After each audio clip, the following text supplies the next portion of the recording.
Di atag bukid karon mga busing no. So ang ato ang Raider 150 nga atong gi-service. So bali ang atong dala diha kay tools kay bali natay rescue diri on ron nga Rusi na habal-habal mga busing kay ang issue ani kay di na mo andar og di apay usa mga busing kaning Rusi na kulay red. Syempre mga busing samahan nyo ako hanggang dulo dito sa video na to mga busing para makita nyo yung dinadaanan natin na sobrang napakalisod talaga mga busing. Kaya ngayong araw mga busing, for today's video mga busing, samahan nyo ako. Ayan o, so bali nagbabango tayo dyan, tsaka jacket pa kasi sobrang init kasi dito sa amin. So bali yan yung daanan namin. At sobrang kawawa na nga pala yung motor natin dito mga busing kasi nga sobrang sobrang sumasangit talaga yung makina natin dito ba. O ayan o, sumangit na dito sa malaking bato mga busing kasi nga sa sobrang lowered natin. Puti nga yung tambutso natin, ayan o, low spring na. Sumayad na talaga mga busing, kaya kawawa. Lumaki na talaga yung butas mga busing, kaya sa kakalowered natin mga busing. At di baling mag-aano pa yung motor natin mga busing, di baling masasayad pa yan. Basta ang importante is matulungan natin yung nagpatulong sa atin dahil nga is hindi na nga aandar yung motor niya. At buti na lang yung ibang daanan dito is hindi halos puro lubak-lubak, meron ding simento, kaya ayun nagbibideo na ako dito. At kung hadlukan ka pa ka driver mga busing, hindi ka naman mahahadlok dito kasi meron ka namang matatagbo na habal-habal driver mga busing, kaya ayun hindi ka talaga mahahadlok dito. Kaya nandito na naman tayo sa daan mga busing na kung saan ay maraming bato-bato. At syempre, mientras hindi pa tayo dumadating doon sa pupuntahan natin na motor na i-rescue natin mga busing, i-check muna natin yung motor natin kung hindi ba na ba tumatagas yung makina.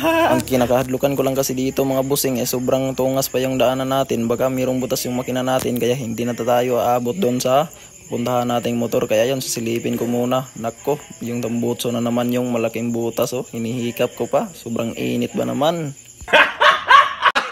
Gago! At syempre, di baling mabutas na nga yung motor natin at masira dito sa daan na to mga busing. Basta ang importante is maayos natin yung motor na nagpatulong sa atin. Ganyan ko kayo kamahal mga busing. Nata mga amigo diri o. Si boss, si boss Chicks Boy. Nagano mo diri?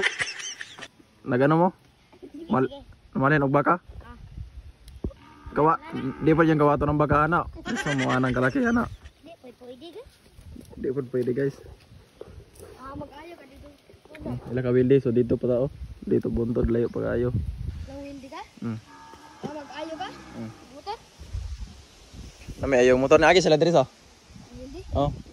At ito na nga yung inaantay ko mga busing na dumating na ako dito sa mansion nila. So ayan, dito yung lugar nila. Napakaganda talaga yung tanawin dito. Napakaganda yung view. Meron pang mais dito. Kaya napag nabubunga yan, babalik ako dyan para kawatin ko ng anagon ba. At kung napansin nyo, kitang-kita talaga yung dagat dito mga busing. Napakalinaw talaga tingnan mga busing ba. At syempre, dumating na tayo dito. Kaya ito na nga yung mansion nila. At saka itong motor na ayusin natin. Kaya ready na nila para ayusin na nga natin. At ito na nga mga boss choice. So bali, nagpass forward tayo dyan. Kasi nga hindi tayo naka-video. Kasi nga wala tayong stand na dala. Kasi sobrang lisod kasi yung daan, tapos wala tayong ibang makapahawid sa ating stand ba, kaya ayun binutang ko na nga yung cellphone sa yuta, tapos naglinis na nga ako ng carburetor. So bali yung nilinisan ko mga busing is yung isang motor na walang carrier, so yung red na kulay ba. Ang issue kasi nito is wala lang yung kalayo niya. Kapag pinaandar natin siya is pumupurot siya kapag binubumba natin, kaya ito yung itsura niya. Okay, tanggalan na nga natin yung carburetor. So ito yung carb niya, at sobrang dumi na. Ang problema lang dito mga busing is hindi maganda yung lumalabas ng kuryente paingon sa spark plug kasi hindi pa nga tayo nakadalang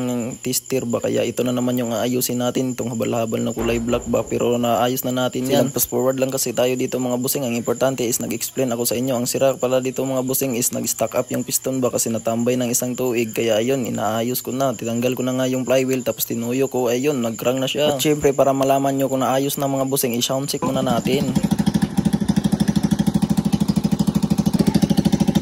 Yun mga busing, at dahil nga naayos na nga natin yung isang habal-habal tapos yung isang Rusi mga busing is hindi natin naayos pero napaandar natin. Kaso lang kapag binigyan mo ng gas is pumupugak siya kasi nga walang magandang lumalabas na kuryente doon sa spark plug. Kaya sabi ko na lang sa kanya mga busing na balikan ko na lang baka bukas kung hindi ako busy. Yung motor ko na lang sa kanila mga busing yung ipadala sa bahay. Kaso lang is kapag pumunta doon sila sa bahay, patugbong sila sa ubos namin, hindi sila makatungas dito kasi kapag lumusok sila mga busing, meron kasi silang madaanan na sobrang angaton, kaya ito na yun.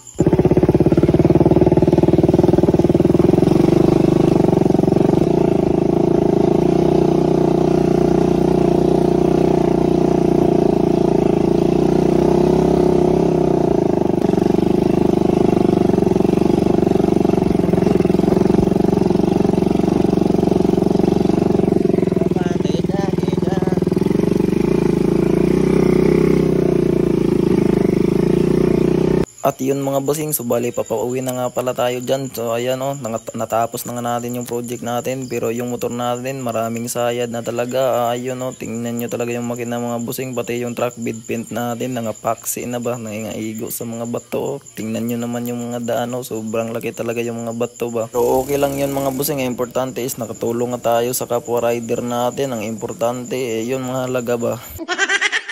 Siyempre, hindi naman ako magbumahay dito mga busing dahil nga napakaganda yung view, napakaganda talaga yung tanawin ba, napakagayag sa mata talaga. At siyempre, hindi nagtagal mga busing dumating talaga agad ako sa balay So ayan, tingnan muna natin yung motor natin, i-check natin ulit kung mayroon bang tagas yung makina. Baka naigo sa bato ba, tapos nabutas, nako, atin na naman yung gastos. So ayan yung itsura mga busing, check muna natin.